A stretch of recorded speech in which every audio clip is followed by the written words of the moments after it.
Okay, welcome back. We're getting close to the end here. These last couple sections actually aren't terribly long. They look somewhat intimidating sometimes, but they actually shouldn't be. They're more for completeness to sort of give you an idea of where all of this is heading. So we're going to define a function in terms of a series. And so let's define this function f of x. It's going to be a sum n equals 0 to infinity, 3 to the n over n plus 1, and then that's x minus 1 to the n. So if you were to write this thing out, when n is 0, we're going to get 1 times x minus 1 to the 0, so you're just going to get 1.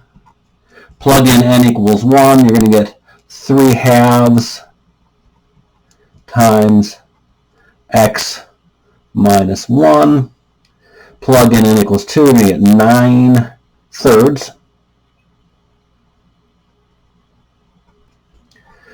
X minus 1 squared, and so on. Okay, so it's sort of like a really big polynomial. And that's the advantage to using a series to define a function, in that doing the calculus, all you have to do is treat it like a polynomial. Okay, so if you have a series definition for a function, integration and differentiation are easy. You just do it the same way you would do it for a polynomial. Obviously, it just goes on. Okay, so let's think about for what x values does this converge. So the main thing is, what's the domain of the function? That's another way of saying that. Now, we're going to use the ratio test idea here. Well, not the ratio test, but the root test. Either one can be used. And we're going to say, well, if it's going to converge, I need to look at the limit as n approaches infinity of the nth root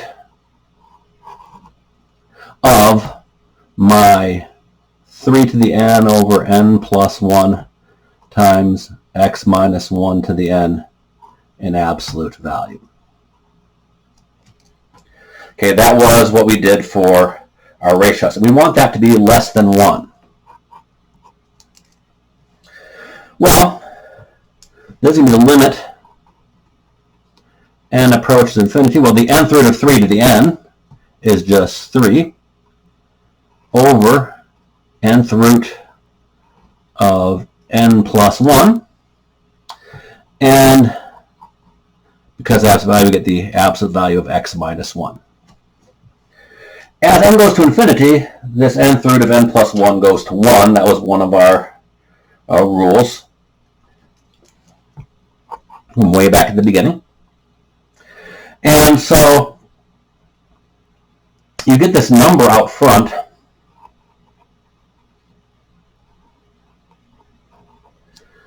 Of 3. Absolute value of x minus 1 less than 1. Notice, well, we don't need the limit anymore. So x minus 1 in absolute value has to be less than a third, which then tells me that x minus 1 is somewhere between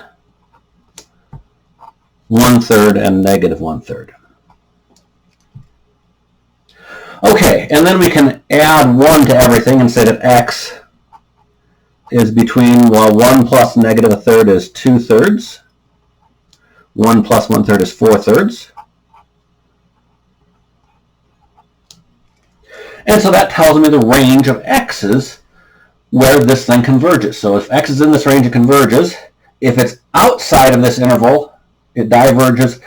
There is a question we'll deal with of what happens at the endpoints here. Now, to be honest, in the homework, I'm not going to get too picky about whether you got the endpoints. I will put them in my solution sets. These last two sections, even though you'll be turning them in, I will actually be posting solutions prior to their due time, just because obviously we're hitting the end of the semester. So you'll sort of want to self-check, still turn it in to get credit. And I'm more concerned with finding this basic interval than worrying about the endpoints. Although, if you can get those endpoints, that's a great thing. That's where that conditional convergence can come into play. Okay, let's reword this whole thing in terms of a more general case.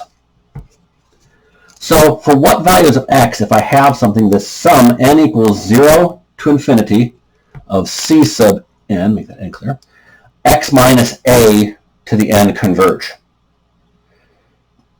Okay, and the reason we put this x minus a rather than x plus a is then whenever we put together this interval, the a value will be right in the middle of the interval where it converges. If we go back to this previous one, my a was 1 in this case, and notice the value 1 is right in the middle of these two. So that's why we do the minus rather than the plus there.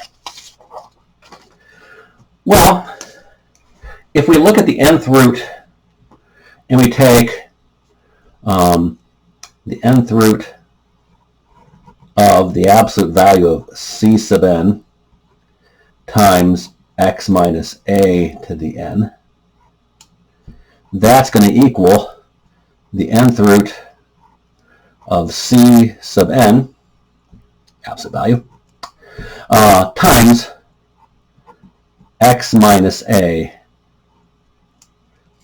to the first, because the nth root of something to the nth power is just that thing. So we're really interested in what happens to this.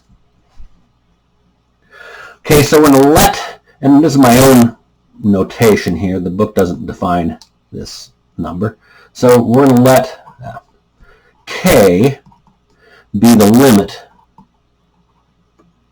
as n approaches infinity of the nth root of absolute value of c sub n. Notice this also, we could use the ratio test. This is exactly equal to the limit as n approaches infinity of the absolute value of c sub n plus 1 over c sub n. Okay, so this k can be computed either way. My first example, I did it through the root test, but the ratio test concept works the same. Okay, so we want this product to be less than 1, so we want k times absolute value of x minus a to be less than 1. So x minus a is less than 1 over k. This value 1 over k is what's called the radius of convergence. Okay, it's basically how far away can you go from a and have it converge. Okay, so you see that term used. But the nice thing is we reduce this to a formula. We got to find this limit. So notice it's really the root of ratio test, but without the x minus a part, just the coefficients. Its reciprocal is the radius of convergence. Now notice, it's possible that this limit could be 0, in which case, well, obviously this is infinite, which means it converges all the time. Doesn't matter what x is, it always converges.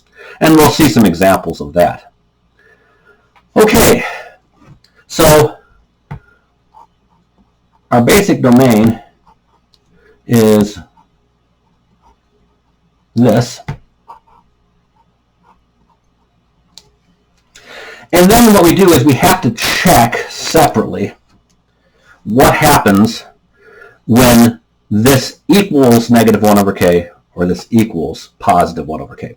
So the endpoints, because remember, root and ratio test, when your value turned out to be 1, so when this product equaled 1, so when this k times x minus a equals 1, that was the indeterminate case. And so then we'll have to go back to some type of comparison test, alternating series test, or something like that. Okay. So that's the basic idea here. So that ends part 1 of this section. Part 2 will simply be going through a couple of examples from the book just to give you an idea how to approach these. Notationally, this section can look intimidating, but actually it's not terribly bad to carry out. And hopefully the examples will give you some guidance on that. So we'll end part 1 here, and you can then go on to part 2.